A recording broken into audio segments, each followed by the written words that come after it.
Do you agree that ministers' single KPI, key performance indicator, which is GDP growth, is hopelessly misaligned with the interests of Singaporeans as a whole? Yes. Shouldn't the KPI be median wages rather than GDP? Yes. I also got another problem. PAP, they keep talking about proven track record, proven track record, proven track record, like a broken record. But I ask you, compared to what? 40 years ago? Yes, I agree, we have definitely moved forward as a nation. But compared to the last 5 to 10 years, we have not. All statistics indicate our living standards has gone down. Yes, very true. So tell me, do you have a better life? No. Promise number 2. Create opportunities for Singaporeans. That's what PAP said in 2006. I can show you this magazine, Patir. This is actually PAP's own magazine. And they reveal 2007, 6 out of 10 jobs went to foreigners. 2008, 7 out of 10. So I ask you, are we really creating opportunities for Singaporeans? Promise number 3. So many promises broken. Do more for lower income. Lower income Singaporeans from 5 years ago are still lower income. Actually lower income now. Assuming they still have a job. Huh? How many Singaporeans are security guards? How many senior citizens are working in McDonald's, picking up cardboards on the streets, 70%. doing cleaning jobs? 60%. How much longer is the queue for rental flats? This long! Very long. No how. So the question I want to ask you again, has PAP delivered? No. Do you think it's time to look at NSP? Yes. Vote NSP if you want solutions.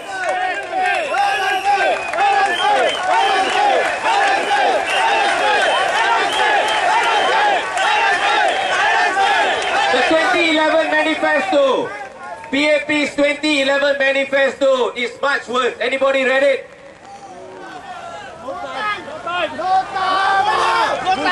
Broadly speaking, the details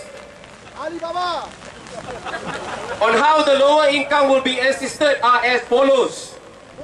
Enhance income through workfare, Comcare, help them own homes, support your children through bursaries, strengthen the safety net for the needy, and foster the spirit of volunteerism to help lower income.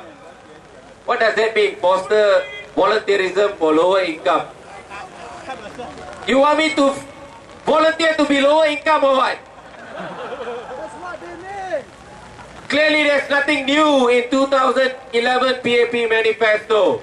Only piecemeal proposals and handouts here and there. Where is the data and information on how the PAP was going to do what they claim in 2006 or 2011?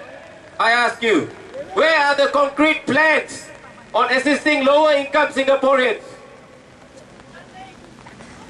Nothing, yes.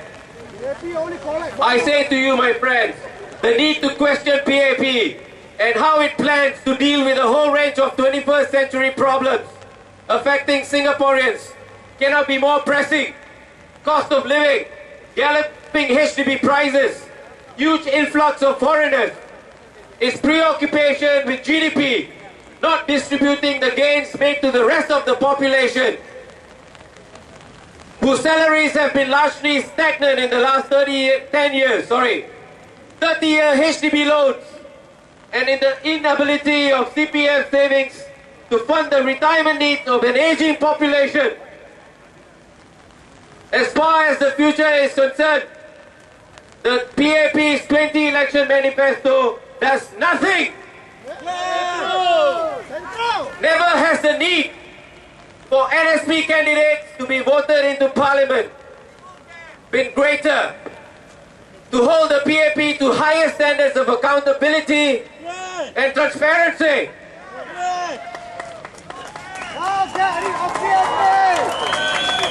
Now enough of PAP.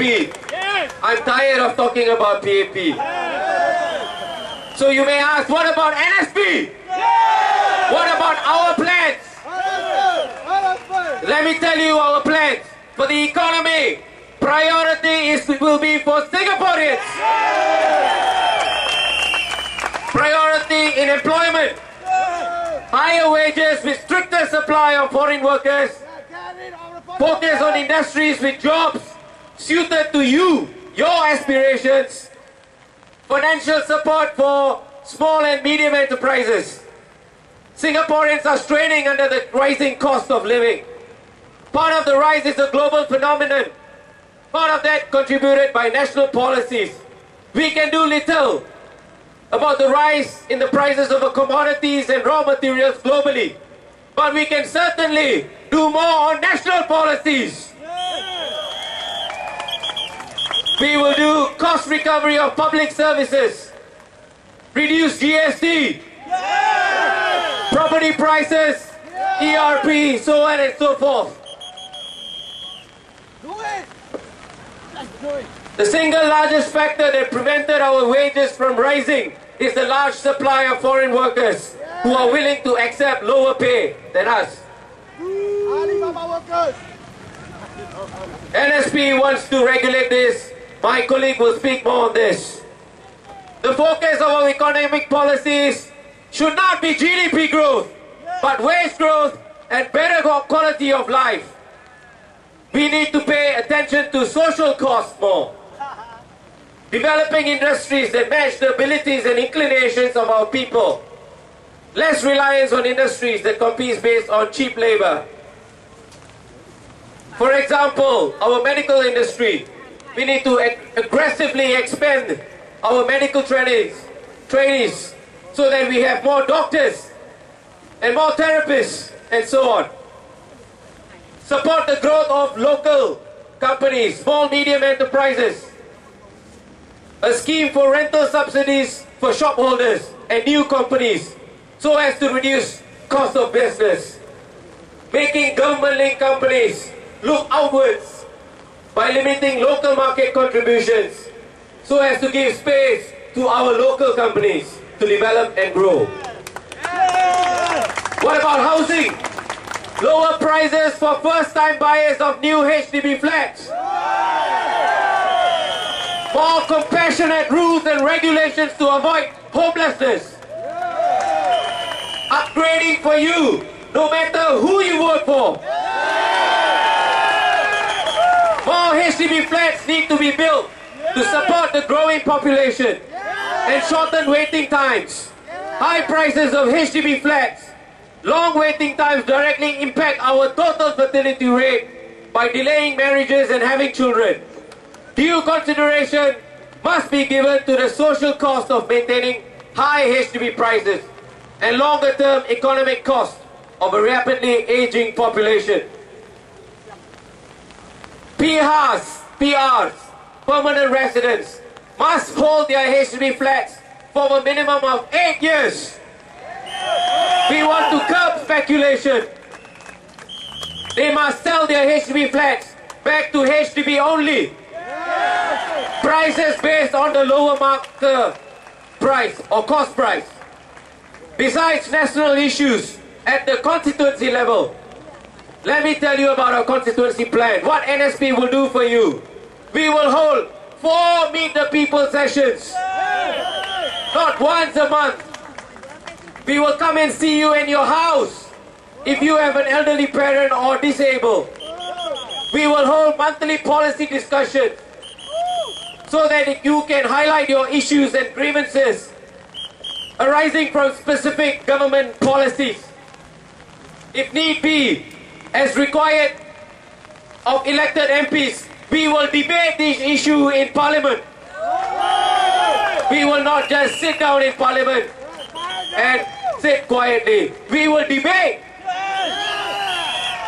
We will lead support groups for single parents, elderly and disabled, unemployed, youth and minorities to render immediate support.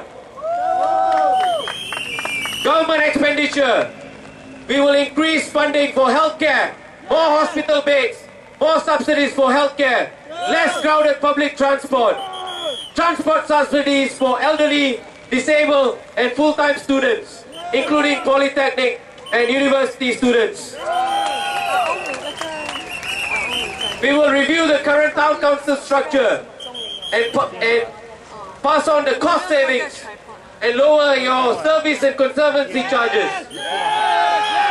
And 10% of my allowance, my fellow MP's allowance, if we get voted in, will be used to fund social assistance programs for the residents. This is a promise. For more details of NSP's manifesto, visit chuachukang.nsp.sg or Google Chua Chu Kang at NSP. Looking at PAP rhetoric last few weeks in the media, I couldn't help but think, so many problems, but PAP only today acknowledge that Singaporeans are unhappy with the way things are. This is clear evidence of a government that is not in touch with its people. I recall that in Singapore's exacting meritocracy, we are taught the virtues of competition from the time we are toddlers. Students fight it out for the best grades. Our free economy is lauded for promoting the fittest companies. But when it comes to politics, Singaporeans are told that we should forget about competition.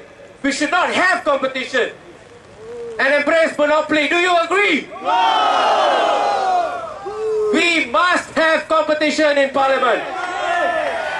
It's time for all of you to use your vote to get the PAP government to take action and control the cost of living. The best way to look after yourself is to kick out a few ministers. Then only will the rest follow.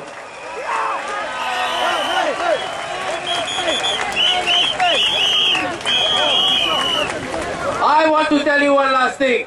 I am an ordinary person. I live in a 3-room HDB flat, so I understand what you are going through.